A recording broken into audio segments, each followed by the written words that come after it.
Melanesian nightmare.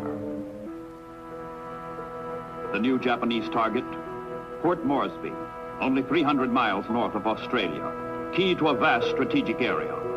Daily come the bombers, daily comes destruction. Port Moresby blocks Japan's complete control of New Guinea, of Australia. It must be smashed. It must be taken.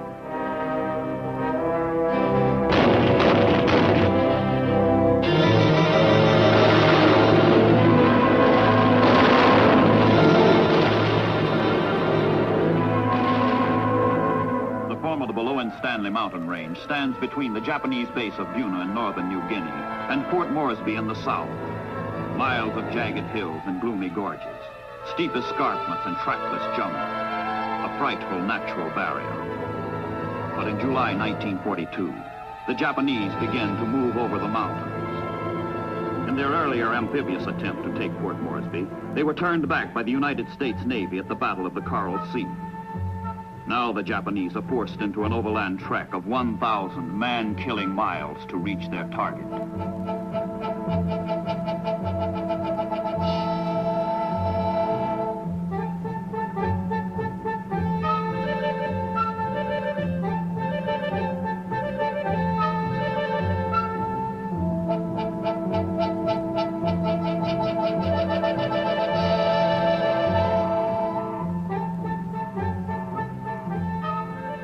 Outside Port Moresby, where the Japanese must be met and stopped, is a steamy, tangled nightmare of tropical undergrowth and malarial mountain.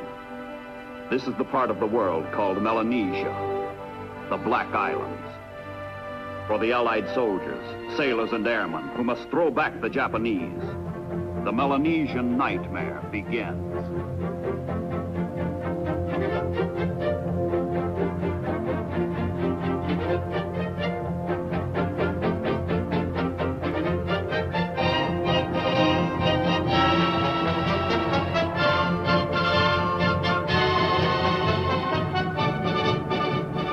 Papuan guides thread the troops through the jungle labyrinth.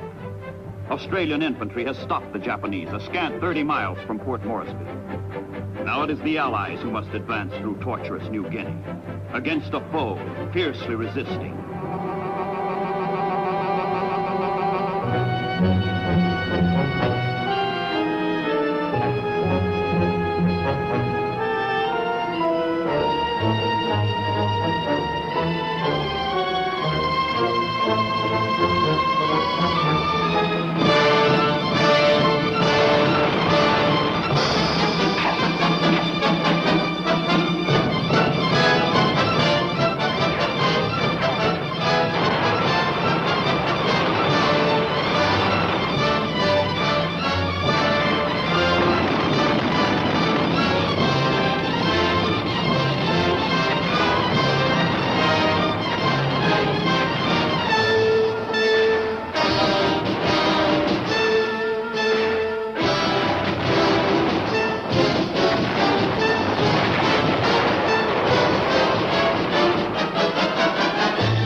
Months of bitter, brutal combat. But the Allies push inexorably forward into the strategic Dobodura Plain with its vital airstrip, only 6 miles from New Guinea's north coast.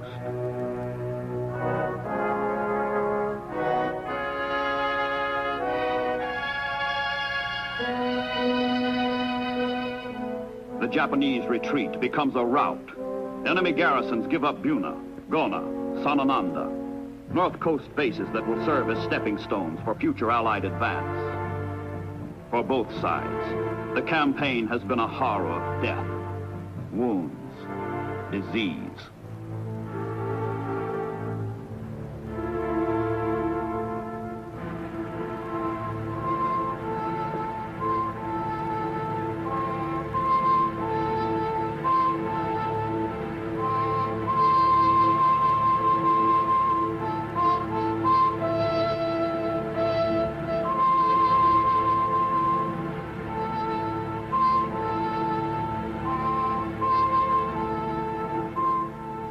In March 1943, American air reconnaissance discovers a major Japanese move to strengthen their hold on the rest of New Guinea.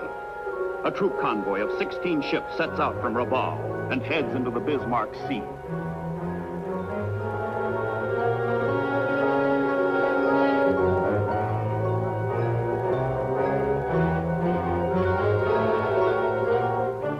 Dispatches come indicating 8 enemy troop transports and 8 destroyers on the way. Allied airmen make ready to nullify the Japanese threat with every available plane, bomb, bullet.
Battle of the Bismarck Sea is a major victory of planes over ships.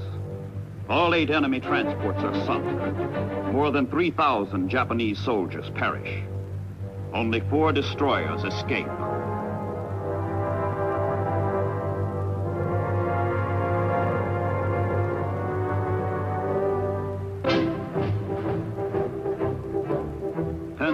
Miles from the Bismarck Sea. Throughout the United States, shipyards are building a new amphibious navy and strange new ships called LSTs, landing ship tanks. These will change the pattern of war. The Second World War has evolved into the first great amphibious conflict in history, and landing craft take priority over destroyers, carriers, and everything else. Down the rivers of the United States, into the oceans of the world, plod the LSTs.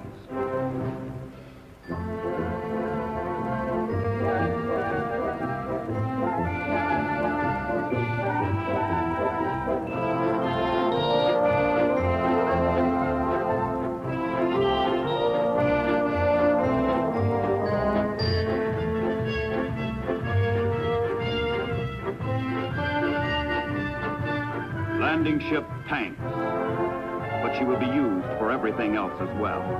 And loading her for combat becomes a job for experts. The 2,100 tons of materiel she carries must be stowed aboard in precise sequence and proper order, so that what is needed worst can be put ashore quickest when she joins battle on some remote beachhead.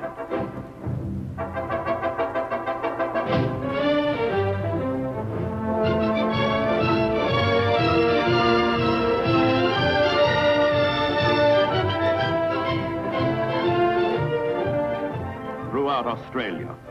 Throughout the Southwest Pacific, the Allies shift from dogged defense to spirited assault.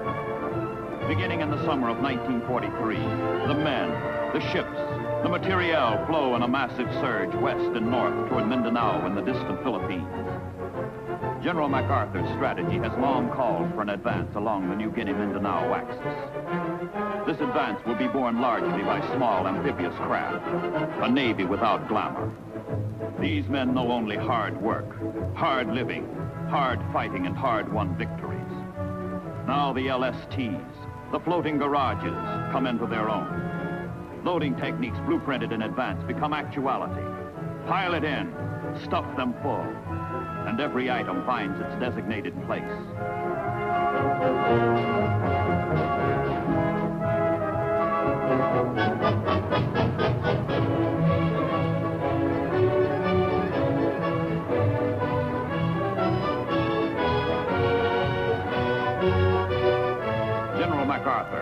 Supreme Commander, Southwest Pacific Area, accompanies the assault troops with Rear Admiral Barbie, commander of the 7th Amphibious Force. I shall return, MacArthur has said, referring to the Philippines. The fulfillment has seemed remote. Now the return begins. From Sydney, from Brisbane, into the Coral Sea, into the Bismarck Sea, along the northern New Guinea coast, move the Allied armies and navies.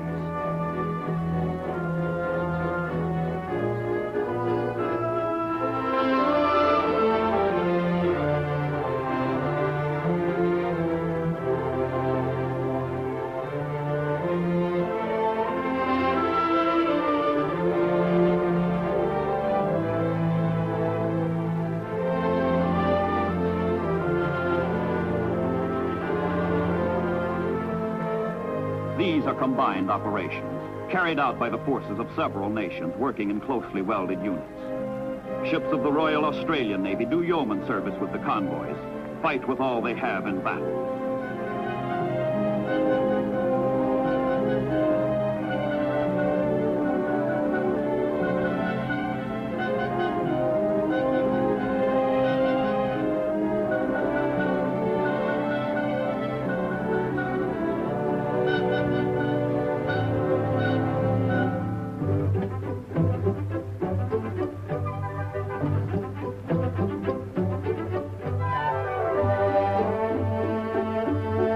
Nassau Bay, Salamaua, Lae, Finchhalken, Saidor. These are footholds along the New Guinea coast needed for Allied progress westward. The approach is covered, stealthy, cloaked in darkness. And night in the convoy is tense, silent, strained. Dawn will bring the test of combat, the ordeal of fire.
Everywhere the Japanese resist with fortitude, fury, determination. Cut off from their bases, with retreat impossible, they fight the losing battle for New Guinea.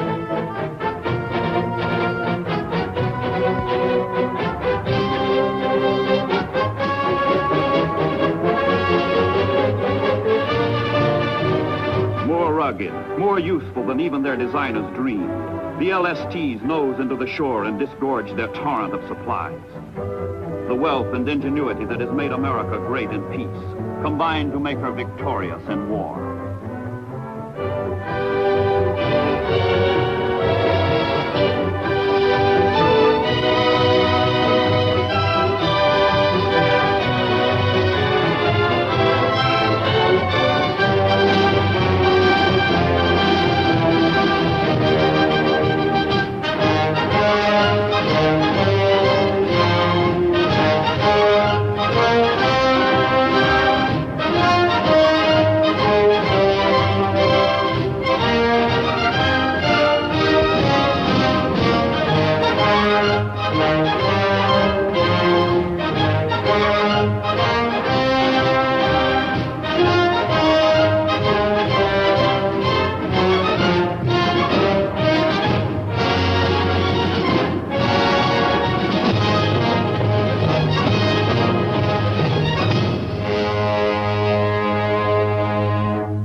one of his rare promises to his emperor, Dictator Tojo has promised to stop the enemy's westward movement.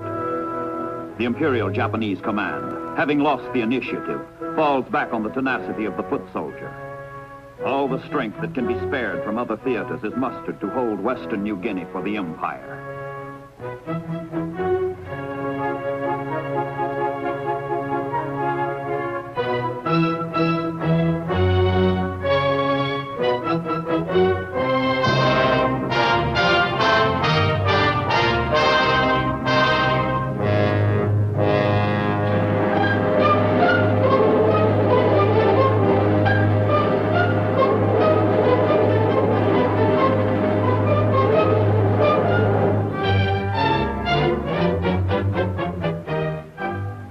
Power mounts more swiftly than the Japanese can retard it. Operations that would have seemed sheer fantasy a year earlier become routine reality. The inland village of Naza, which commands an escape route for the Japanese and boasts a usable airstrip, is the target. 300 planes from fields at Fort Moresby and Dobadura will lift 1,700 paratroopers, the Pacific's most spectacular airborne assault.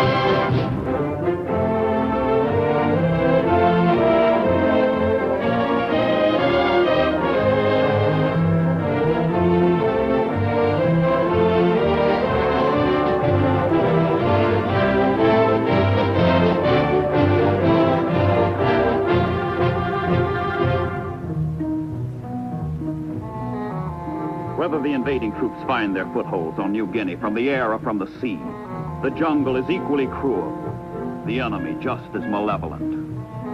But the Allied infantry learns what the Marines have proved on Guadalcanal. Skill, courage, and superior equipment defeat the Japanese.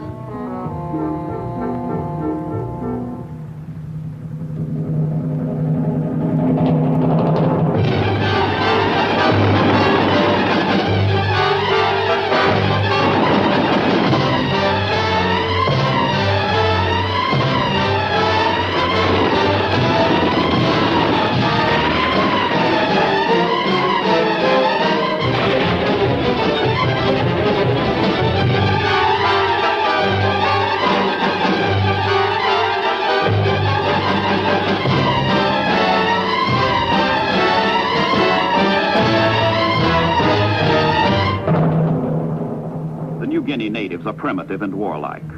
Headhunting and sorcery are part of their lives. But an enlightened colonial administration has won their loyalty. As pathfinders and guides, they lead Allied patrols through secret trails, bring up mail and supplies, and help maintain isolated outposts deep in the jungle.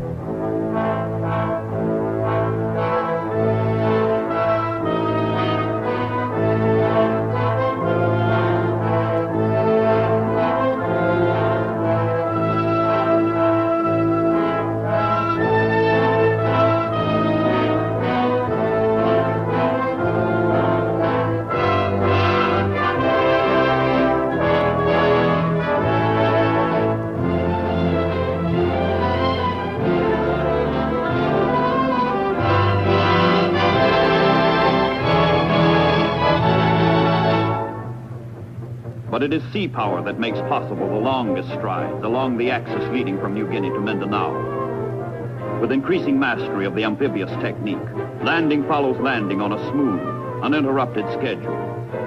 Over a period of 18 months, the Allies average a new landing every 35 days. And each new foothold is converted into a staging area for the next leap along the New Guinea coast.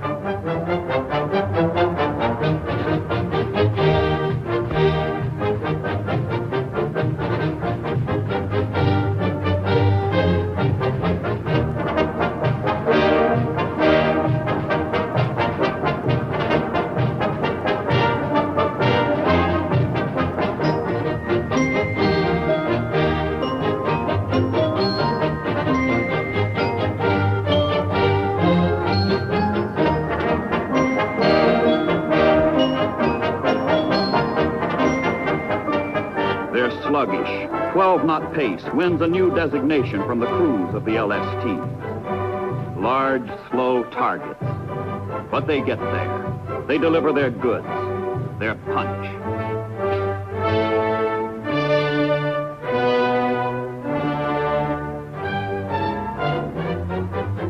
Admiral Nimitz, Commander-in-Chief of the United States Pacific Fleet, and General MacArthur work out the grand design for the westward advance. Nimitz supports MacArthur, making possible huge leapfrog jumps along New Guinea's coast. With Itape and Hollandia, the Allies will be 400 miles nearer to the goal, nearer to the Philippines.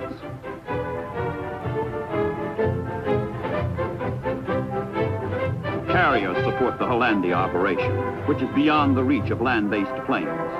The enemy is taken by surprise. The fine anchorage of Humboldt Bay and 3 airstrips are wrested from the Japanese.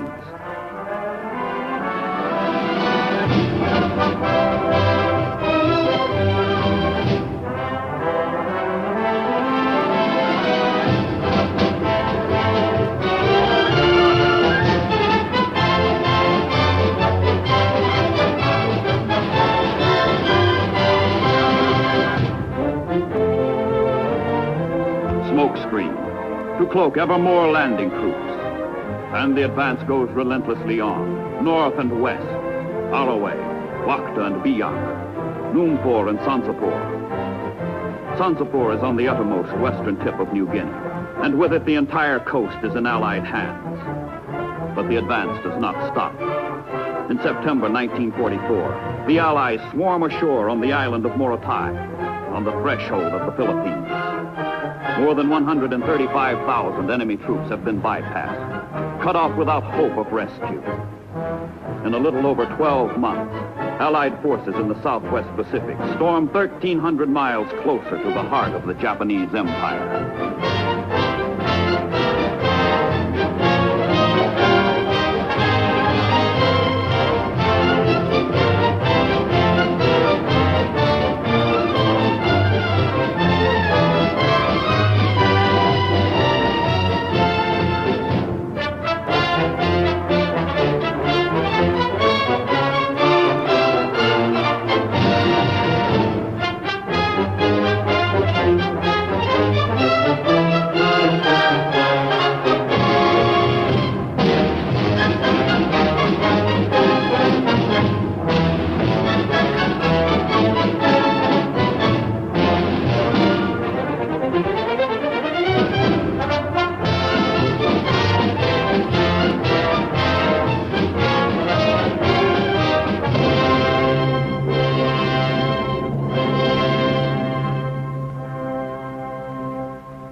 Death, these brave men know thy sting. God grant they know their victory.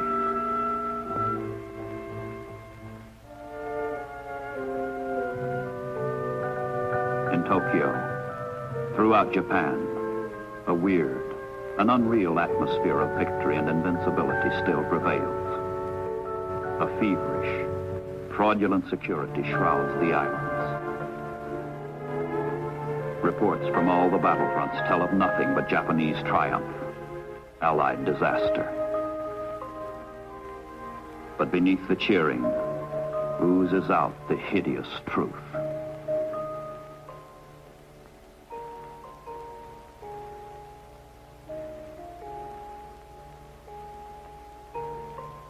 Back from the battlefronts come the white boxes with the ashes of the dead, the fallen. Welcome home, young man. You were ours, and they took you away. You are no more.